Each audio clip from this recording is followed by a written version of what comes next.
Punks vs. Zombies by John Cronshaw. Episode 49, Chapter 114. Tommy stepped into the apartment, his breath catching in his throat. He stood there for a moment, his eyes scanning the familiar space, taking in every detail. The worn sofa where he and Niamh had cuddled on lazy Sunday mornings, the bookshelf filled with Sean's favorite bedtime stories, the faded band posters on the walls. It was all just as he remembered it, untouched by the chaos and destruction that had consumed the world outside. Niamh? His voice was hoarse, barely above a whisper. Sean, are you here? Silence. He took a step forward, then another, his boots scuffing on the worn carpet. Niamh, please. If you're here, if you can hear me, answer me. Please. His voice broke on the last word, a sob welling up in his throat. He moved through the apartment in a daze, his fingers trailing over the familiar surfaces, the memories threatening to overwhelm him. Sean's room was just as he had left it, the bed neatly made, the stuffed animals arranged on the pillow. Tommy picked up a small teddy bear, its fur worn and matted from countless cuddles. He held it to his chest, inhaling the faint scent of his son, the tears flowing freely now. There was no sign of a struggle, no indication that anything bad had happened here. But there was also no sign of life, no hint of where his family might have gone, or what might have happened to them. The uncertainty was worse than anything, the not knowing. It ate at him like acid, corroding his hope with every passing moment. He sank to the floor, his back against the wall, the teddy bear clutched to his chest. The sobs racked his body. He had come so far, had fought so hard to get back to them. And now, to find nothing, to be left with only questions and fears and the aching, empty hole in his heart, it was more than he could bear. Tommy? He looked up, his vision blurred with tears. Jimbo stood in the doorway. They're not here. I don't know where they are. Jimbo crossed the room, sinking down to sit beside him. He put an arm around Tommy's shoulders. Listen to me. We don't know anything yet, okay? Just because they're not here doesn't mean the worst. Tommy shook his head, his throat tight. But what if it does? What if they're gone, Jimbo? What if I've lost them forever? You can't think like that, dude. Look how far you've come, everything you've been through to get here. You can't give up now, not when we're so close.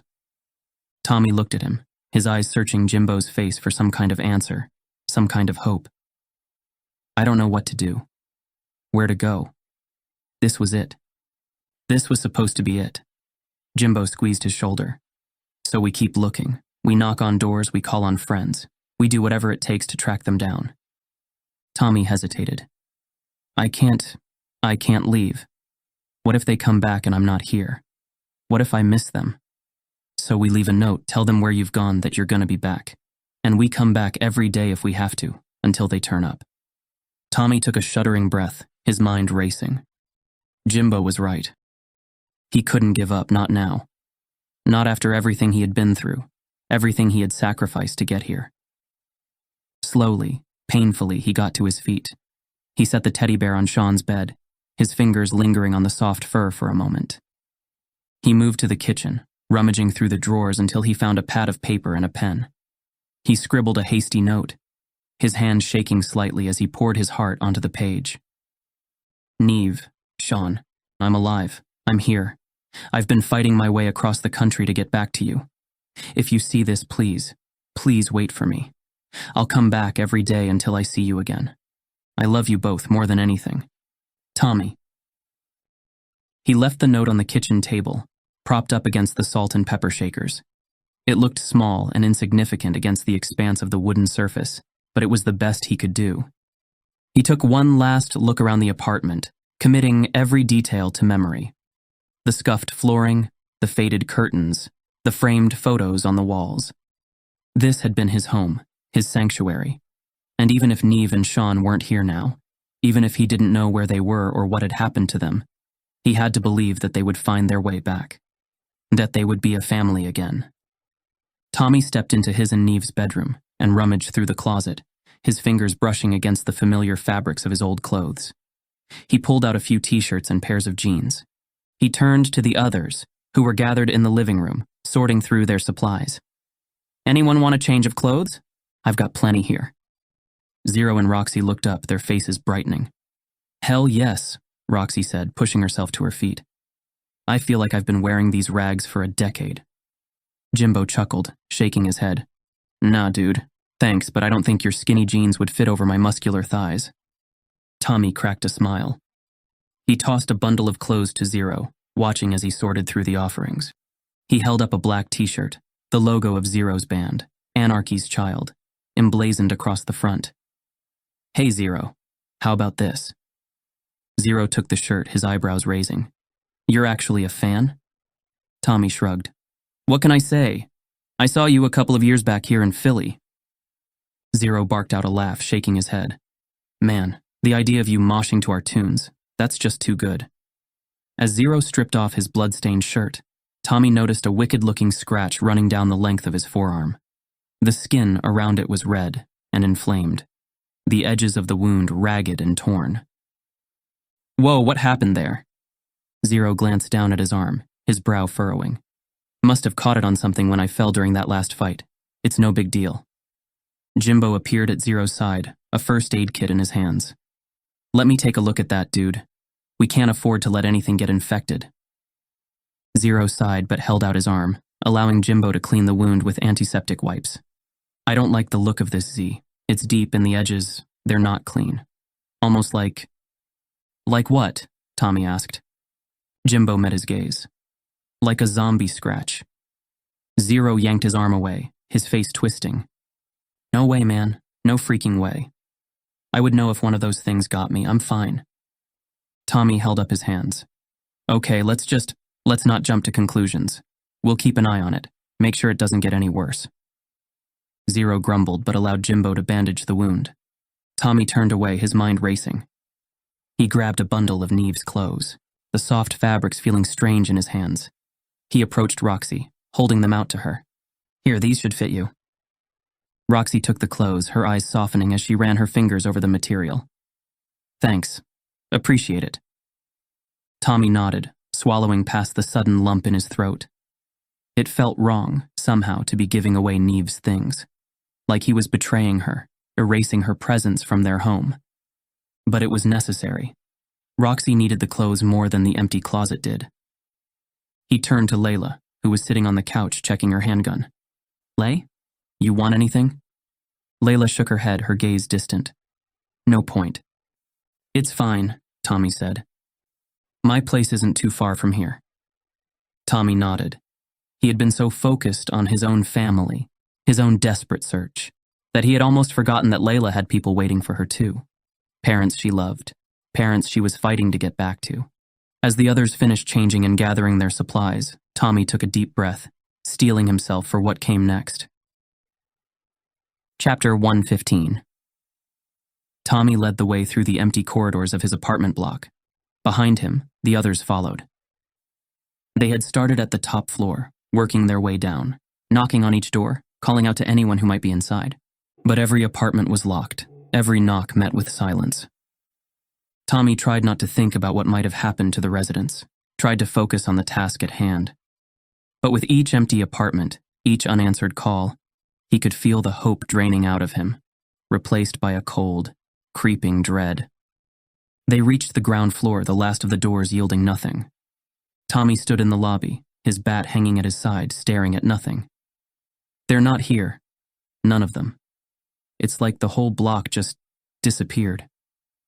Roxy laid a hand on his shoulder. We keep looking. We check the other buildings, the houses nearby. Someone has to know something. Tommy nodded and exited the apartment block, stepping out into the deserted street. They moved from door to door, knocking, calling out. But just like in the apartment block, there was no answer, no sign of life. Layla's shoulders slumped as she sidled up to Tommy. I just want to go home. Tommy nodded slowly. Okay, let's head to your place, Lai. Maybe we'll have better luck there. They set off through the city, navigating the maze of deserted streets and abandoned buildings. The silence pressed down on them, broken only by the occasional moan of a distant zombie. As they walked, Tommy spotted a familiar house, the home of an old friend. He veered off course, bounding up to the front door. He knocked, but there was no answer. He peered through the windows. But inside there was only darkness, the rooms empty and still. Zero appeared at his side. Haven't seen a soul except soldiers and deadheads, starting to think there's no one left in this whole damn city. A zombie shambled into view at the end of the block, its movements jerky and uncoordinated. Tommy tensed, his hand tightening on his bat. But the creature was too far away to pose an immediate threat. Let's keep moving before more of those things turn up. Maybe the quarantine zone's to keep people out, not in, Jimbo said. Maybe there's some sort of safe zone, and everyone's holed up somewhere, waiting for the all clear. Zero shook his head. Or maybe they were all rounded up and taken to that deserted FEMA camp we saw. Herded like cattle, for God knows what purpose. There could be another camp, Roxy said. I mean, not all FEMA setups would be abandoned, right? Maybe we should try talking to the soldiers, see if they know anything. Zero scoffed, his lip curling in a sneer.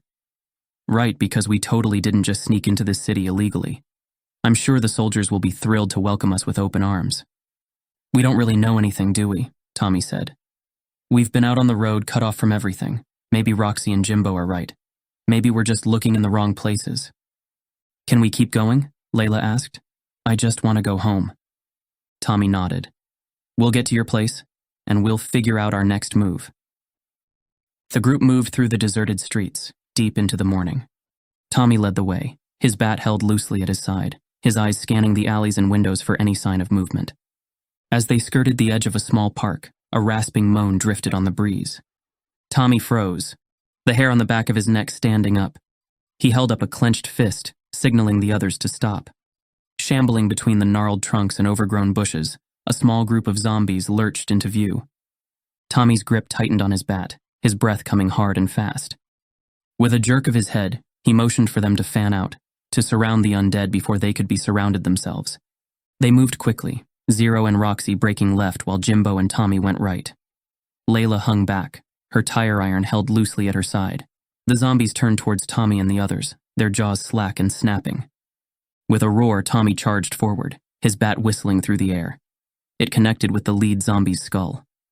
Beside him, Jimbo swung his golf club in a vicious arc, the heavy end pulping a zombie's face into a mess of gore and shattered teeth. Across the clearing, Roxy's machete sliced through decaying flesh and muscle, severing limbs and heads with each devastating blow. Zero took shots, his bullets ripping through heads and shoulders. Tommy found himself surrounded, rotten hands grasping at his clothes. He lashed out, his bat connecting with yielding bodies. A cry of pain off to his right. Jimbo. His arm caught in a zombie's grip, its jaws stretching wide. Tommy pivoted, swinging his bat, caving in the creature's skull. Jimbo staggered back, clutching his arm. Tommy had no time to check on him. More zombies were closing in, their moans rising. He risked a glance towards Layla, saw her standing motionless at the edge of the clearing. A zombie stumbled towards her, its grasping fingers inches from her face. Tommy opened his mouth to shout a warning, but Roxy was there, her machete cleaving the zombie's head from its shoulders. Another shot rang out, and the last zombie crumpled to the ground. Tommy stood amidst the carnage, his bat dripping with black ichor, his heart slamming against his ribs.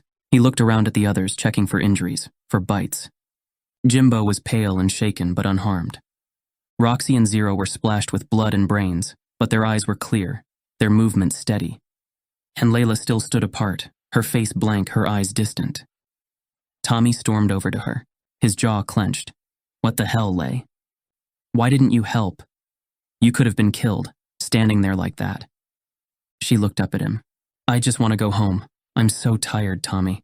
So goddamn tired of all this. Tommy opened his mouth to argue, but the words died on his tongue as he saw the depth of pain in her eyes, the utter hopelessness. He reached out, gripped her shoulder. I know you're hurting, we all are, but we can't give up. We have to keep fighting, keep going. Layla said nothing, just stared at him with those haunted eyes. Tommy swallowed hard, trying to push down the fear that clawed at his throat, the sinking feeling that he was losing her, that she was slipping away into some dark place he couldn't follow. He turned away, blinking back the sudden sting of tears. Zero leaned heavily against a tree, his face pale and slick with sweat. You okay, man?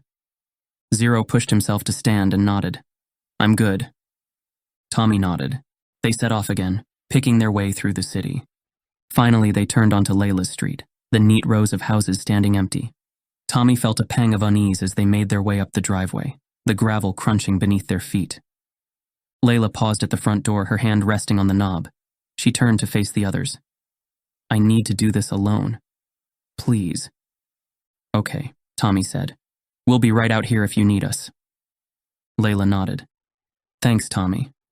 Then she turned and disappeared into the house, the door clicking shut behind her. Tommy and the others took up positions around the yard, their weapons held at the ready. He glanced over at Zero, who was leaning against the porch railing, his head bowed. "Hey man, you okay?" Zero looked up, his face ashen. He opened his mouth to reply, but before he could speak, a gunshot rang out from inside the house. Tommy stood frozen, unable to comprehend what he had just heard. Then he was moving, sprinting towards the door. He crashed through the entrance, his bat raised, ready to face whatever horrors lay within. Layla, where are you?" He moved through the house, checking each room, the kitchen, the dining room, the bathroom, all empty, all still. And then he reached her bedroom. He paused in the doorway, blinking. Layla lay on the bed, her eyes staring sightlessly at the ceiling. A pistol dangled from her limp fingers, a neat hole in her temple. Tommy felt his knees give out, felt himself sinking to the floor. A scream tore from his throat, a wordless cry of anguish and despair. Layla was dead. He had failed her. He had failed his friend, his sister in arms. He should have seen the signs, should have known how close to the edge she was. But he had been too wrapped up in his own pain, his own desperate quest to find his family. And now she was gone, lost to the darkness that had consumed so many. He felt arms around him, hands pulling him to his feet. He blinked through the tears, saw Roxy's face, Jimbo's. They led him out of the room, out of the house. He stumbled blindly, his mind reeling, his heart shattered. They gathered in the backyard, huddled together. No one spoke. Tommy looked around at their faces, saw the same pain, the same guilt he felt reflected back at him. They had all failed her, all been too caught up in their own struggles to see how much she was hurting. "I'm sorry," he whispered, the words tearing at his throat. "I'm so goddamn sorry." Roxy shook her head, her face streaked with tears. "It's not your fault, Tommy. It's not any of our faults. We couldn't have known, couldn't have stopped her." But even as she spoke, Tommy saw the doubt in her eyes. Could they have done more? Could they have saved her, if only they had paid closer attention, if only they had been there for her when she needed them most? He would never know. And that, perhaps, was the cruelest thing of all. The not knowing, the endless cycle of what-ifs and might-have-beens. They stood there in silence, united in their grief, their loss. They couldn't let Layla's death be in vain. Couldn't let the darkness win. Chapter 116. The afternoon sun hung low in the sky, casting long shadows across the yard. Tommy felt numb, his mind reeling with shock and grief. Layla was gone, and he had been powerless to stop it. He shook his head, forcing himself to focus on the task at hand. They couldn't leave her like this, couldn't just walk away and let the undead claim her body. She deserved better than that. They all did. "We need to find a shovel, something to dig with." Jimbo nodded, his face grim. "I think I saw a garage around the front. There might be some tools in there." They made their way to the garage, the gravel crunching beneath their feet. Inside, they found a shovel and a spade, the metal blades dull with rust. Tommy took the shovel, his hands shaking as he gripped the wooden handle. He led the way back to the yard, to a spot beneath the tree that Layla had once told him was her favorite place to sit and think. They began to dig, the scrape of metal biting into earth.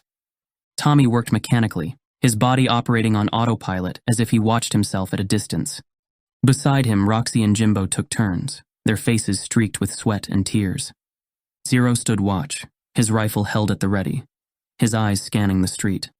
But the neighborhood remained quiet. As he dug, Tommy couldn't shake the guilt that gnawed at his gut. He should have seen the signs, should have known, should have stopped her. He thought back to all the times she had been there for him, all the moments of laughter and tears they had shared. She had been his rock, his best friend, his confidant, the one person who understood him better than anyone else.